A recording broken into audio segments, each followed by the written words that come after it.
She knew the law. She enforced the law.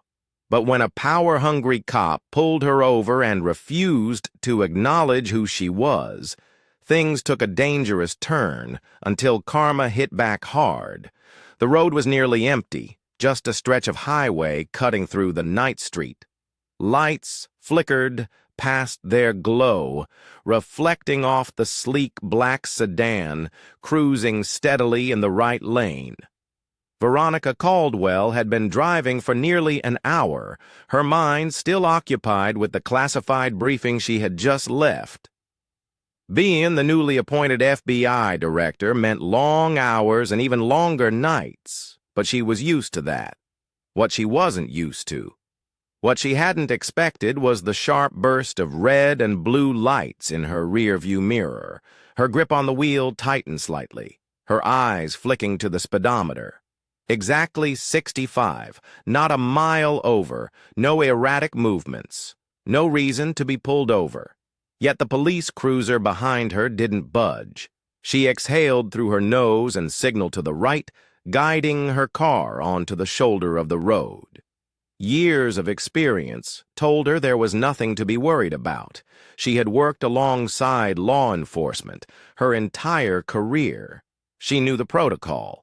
She understood the system, but as the patrol car rolled to a stop behind her, something gnawed at the back of her mind.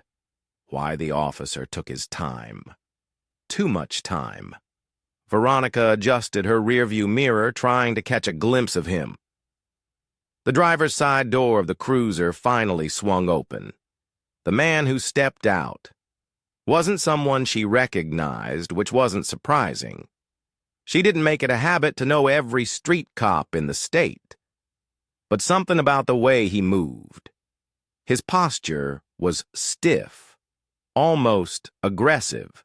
His left hand rested on his belt, fingers curled near his firearm, while his right hand swung a flashlight back and forth as he walked up to her window. She pressed the button to lower the glass and kept both hands visible on the steering wheel. Evening officer, her voice was calm, professional.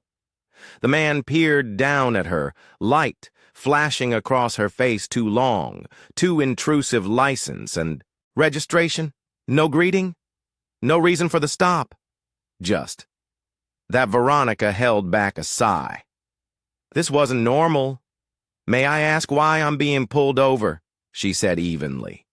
The officer chewed his gum, staring at her for a bit too long before answering. License, registration.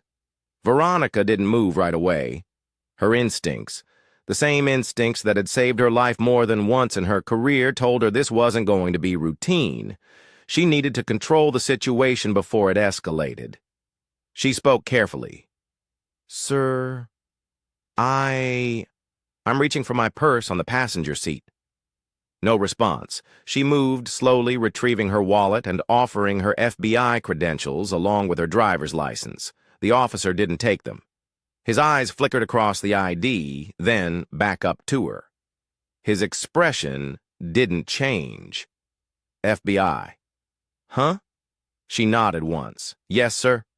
Silence, and then step out of the vehicle. The words weren't loud, but they landed like a slap. Veronica blinked. Excuse me.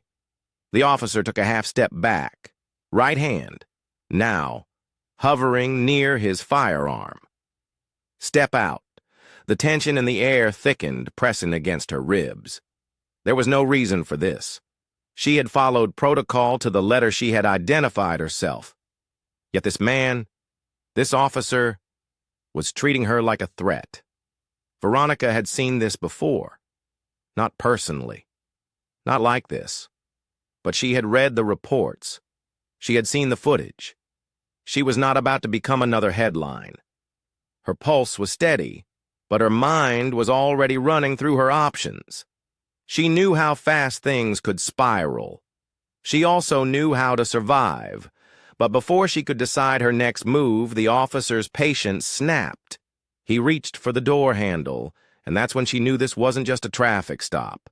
This was something else entirely, but Veronica wasn't going to let fear dictate what happened next, because she had spent her entire career preparing for moments exactly like this, and she wasn't going down without a fight. The click of the door handle sent a jolt through Veronica's body. Not fear, not yet, but a sharp awareness. Her left hand shot out, gripping the inside handle before Officer Daniel Kearns could pull it open. "Sir, step back," she ordered, her voice firm but measured.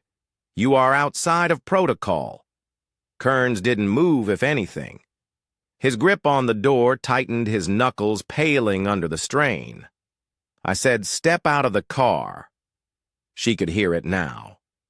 The edge in his voice, the control he was trying to exert. Veronica had dealt with men like him before, men who mistook authority for dominance, who pushed lines to see how much they could get away with. But this wasn't some power-hungry bureaucrat in a suit. This was a man with a badge, a gun, and a temper that made him dangerous.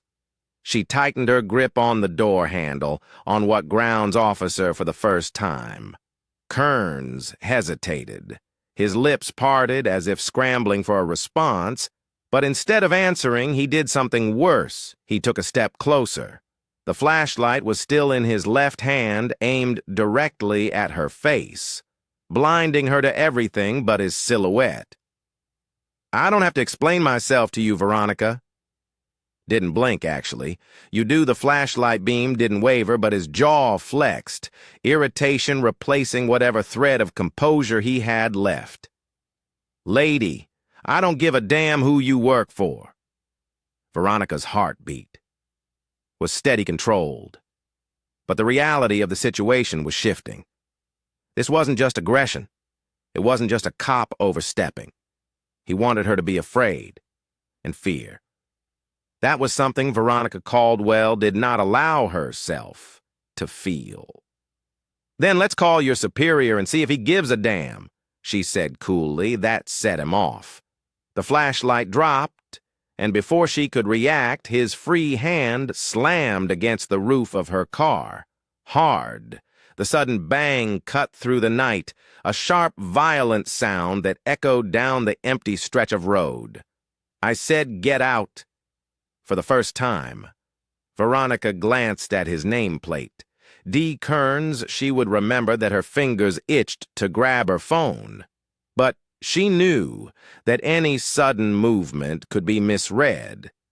She had seen it too many times, so she kept her hands visible and leveled him with a look she had used in countless interrogations, one that stripped a man down to the truth of himself. "You're making a mistake." Kearns let out a low, humorless chuckle. "No, the mistake was thinking you could pull rank on me." That's when she saw it. The shift in his stance, the way his right hand twitched near his belt. He was considering it. The air between them thickened, and then a second car pulled up. Red and blue lights swept across the scene as another patrol unit rolled to a stop behind Kearns's cruiser. For the briefest moment, she felt relief. Another officer meant a witness. It meant old accountability. But then she saw who stepped out. Another white officer. Tall, broad-shouldered, no nameplate visible in the glare of the headlights. Kearns didn't even glance back. That told her everything she needed to know. This wasn't backup. This was reinforcement. The second officer strode up beside Kearns, his eyes flicking between them before settling on Veronica. "Problem here?" he asked. Kearns smirked, just dealing with a non-compliant driver. Veronica stayed silent for a fraction of a second, weighing her options. She was outnumbered now, and Kearns knew it. The second officer took a step closer. "Ma'am, step out of the vehicle, not FBI Director Caldwell. Not even Miss Caldwell. Just ma'am." She had been in dangerous situations before, but this felt different. This wasn't a hostile negotiation overseas. This wasn't a tactical mission gone wrong. This was home, and right now home felt just as dangerous. She inhaled slowly, calculating her next move because if she made the wrong one, she wouldn't be the one writing the report tomorrow, but they would. Veronica could feel the tension settling in her bones. Thick and suffocating, the second officer positioned himself slightly behind Kearns, a silent show of solidarity. This wasn't about law enforcement. This was about power. Her fingers rested against the steering wheel, her mind calculating her next move. If she refused, they would escalate. If she complied, she was at their mercy. There was no good choice, ma'am. The second officer repeated, voiced deceptively calm. Step out of the car now. Veronica exhaled slowly through her nose, her pulse steady despite the warning signs screaming at her. She had been in negotiations where a single wrong word could get someone killed. She needed to stay in control with deliberate slowness. She reached for the door handle, keeping her other hand raised in clear view. Kearns stepped back slightly, giving her just enough room the moment her feet hit the pavement. The cold night air bit against her skin, amplifying the adrenaline already burning through her veins.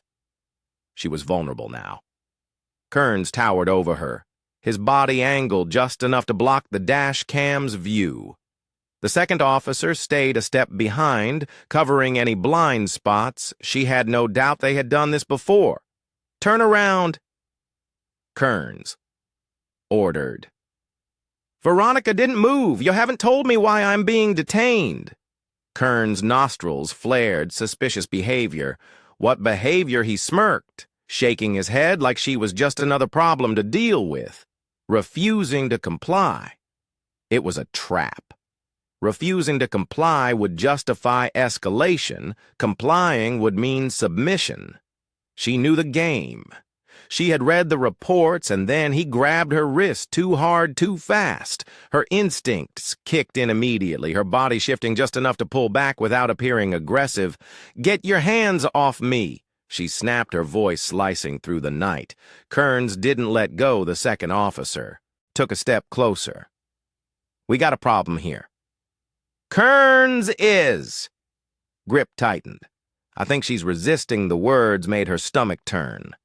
The second officer reached for his radio, his lips already parting to say the words that had justified so many senseless escalations. "Before we have a non-compliant suspect. Suspect, not citizen, not FBI director. Just suspect." And then the gun came out. Kearns didn't even hesitate. His hand dropped to his holster, unfastened the snap, and before she could react, the barrel was inches from her face. Time stretched thin, warping around them. Veronica had been trained for crisis situations. She had faced cartel leaders, domestic terrorists, violent criminals. But this was different. This wasn't a battlefield. This was a road in the middle of nowhere, and she was unarmed. Her breath stayed. Even her hands up, palms open. Everything in her body told her to move, to react, but she knew how that would end. The silence was suffocating, and then Kearns spoke. "Do you feel powerful now?" Veronica felt something inside her shift. This had never been about a traffic stop. This was about humiliation. Her vision tunneled for a split second, not from fear, from rage, not for herself. For every name she had seen on reports just like this, for the people who never got to tell their side of the story. She opened her mouth, choosing her next words carefully because they could be her last. But before she could speak, a voice cut through the night. "Hey! Hey, I'm recording this!" The shout came from somewhere off to the side, piercing through the thick tension like a blade. It wasn't just the words, it was the force behind them. Somebody had seen, and more importantly, somebody had proof Kearns didn't lower his gun. But the shift in his stance was immediate. A flicker of hesitation, a quick glance toward the voice. Veronica followed his gaze, barely turning her head. A man stood near the edge of the road. Phone. raised the glow of the screen, reflecting off his glasses. He was at a safe distance, but close enough for every detail to be captured, close enough for the world to see. "You sure you want to do this, officer?" The man called out, his voice steady despite the weight of the moment. Kern's jaw clenched, but he didn't answer. The second officer took a step forward, shifting as if considering damage control. They weren't in control anymore. Veronica saw it in their eyes, the calculation, the panic pressing against their authority. They had gotten comfortable in the shadows, in the silence of unrecorded incidents. But this was different. Kearns exhaled sharply, his fingers still curled around the grip of his gun. His next move would determine everything. Veronica knew she had to push, put the weapon down. Her voice cut through the air stronger than before. Kearns didn't move. His breathing was shallow now, his mind working overtime to figure a way out. The second officer's radio crackled. Unit 47 status. Another heartbeat of silence, and then more sirens, faint at first, but growing louder. Reinforcements, but not the kind they wanted. Kearns' grip finally loosened. His hand dropped slightly, not holstering the weapon, but no longer aiming it directly at her. He turned to the second officer. "Get him to stop recording." Veronica's stomach twisted. She knew what that meant. The second officer moved toward the witness, a hand reaching for something on his belt. No, not this time. Veronica took a step forward, her voice sharper than before. "Touch him, and I will personally have you charged with obstruction of justice." That stopped him for the first time. There was uncertainty in the air. The power dynamic had shifted, even if just slightly. The sirens were closer. Now, seconds away, Kearns wasn't looking at her anymore. He was looking past her toward the oncoming lights. His mind was already spinning, searching for an exit strategy. Veronica knew that look, desperation, and desperate men made reckless choices. She had seconds to make sure she got out of this alive. But was that going to be enough? The sirens were deafening now, the flashing lights bouncing off the pavement as multiple squad cars skidded to a stop. The witness kept his phone steady, the red recording light glaring like an unblinking eye. Veronica didn't dare move. Kearns was still holding the gun, but his stance had changed, the confidence. The untouchable arrogance had drained from his face, replaced with something tighter. Something bordering on panic. Doors flew open. Officers poured out, hands hovering near their holsters, but not drawn. They didn't know what they were walking into. Then one of them recognized her, Director Caldwell. The name ripped through the tension like a bullet. Kearns barely reacted. But the second officer stiffened. His mouth parted. But no words came out. The officer who had spoken, a lieutenant by the insignia on his uniform, looked between them, taking in the scene, Veronica standing with her hands up. Kearns, still gripping his weapon, the second officer hovering, unsure what to do next, and then the witness camera rolling. Documenting every second, Veronica took the moment she dropped her hands to her sides, not in surrender, but in reclamation. "Lieutenant, I want these officers detained right now." The command was clear, unshaken. The second officer took a step back. "Hold on, not another word." Veronica snapped. Her voice was razor-sharp, cutting through whatever excuse he had been about to throw out. "I know exactly what this was, and so does he." She motioned toward the witness, whose phone was still locked on them. The lieutenant hesitated. Veronica could see the gears turning. This wasn't just a bad stop. This was a career-ending disaster for whoever let it slide.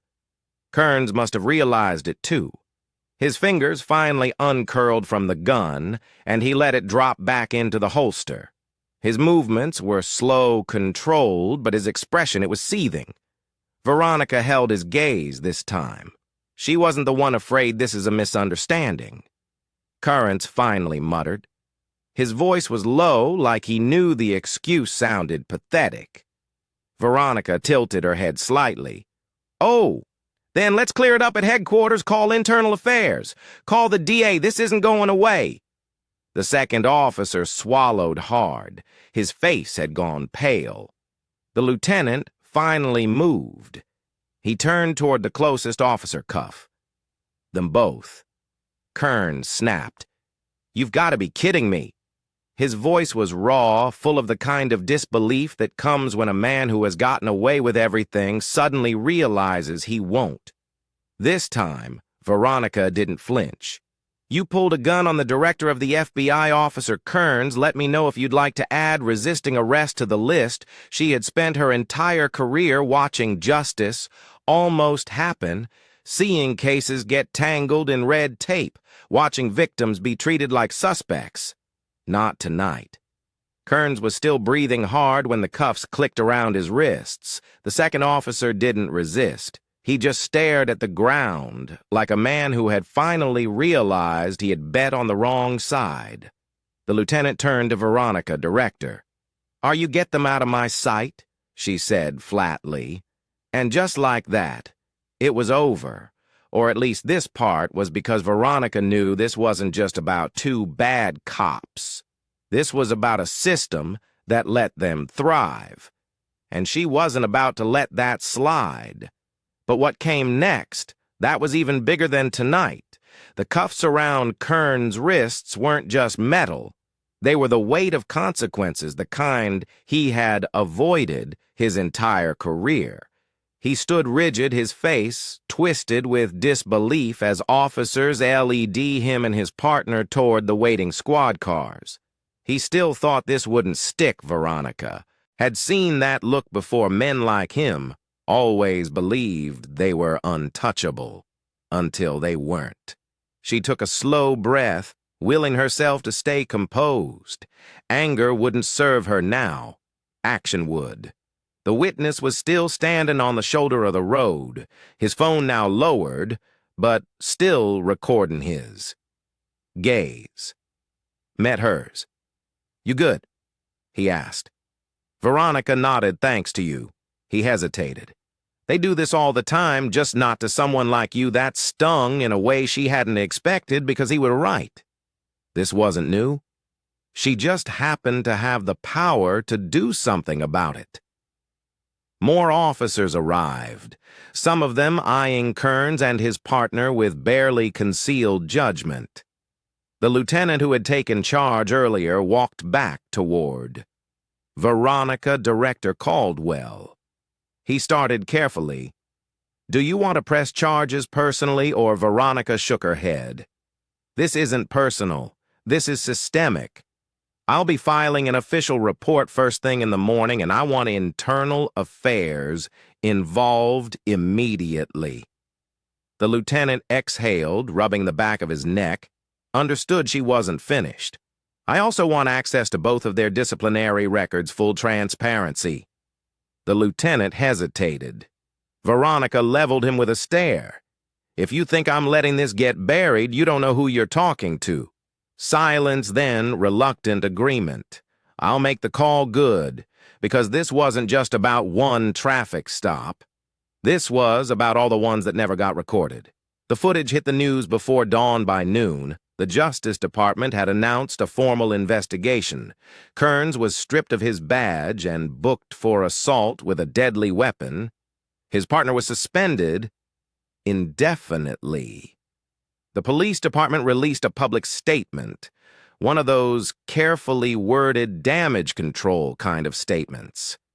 But the world had already seen the truth, and the truth had consequences. Veronica watched the coverage from her office. Her fingers steepled under her chin. The story was spreading fast, and she knew what came next.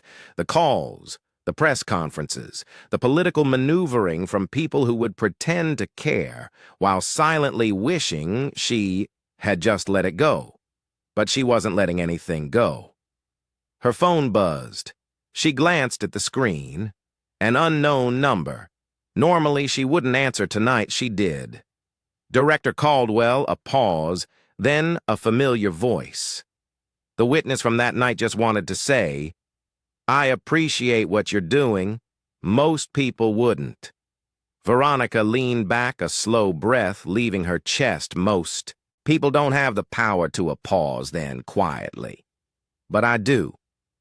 And for the first time in a long time, she felt something close to hope. Justice doesn't happen in silence. It happens when people refuse to look away. Make sure you're paying attention. If this story moved, you share it. Speak up and never let the truth go unheard.